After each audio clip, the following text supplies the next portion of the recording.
ಹಂಸನ ಜೀವ ನೀ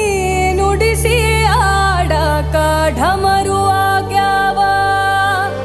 ಯಾಕ ಶಿವಲಿಂಗ ನಡೆಸುತ್ತಿ ಹಿಂಗ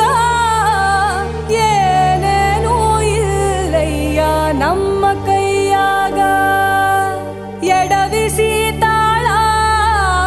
ಉರುಳಿಸಿ ದಾಳ ನಡೆಸಿದಿ ಬಾ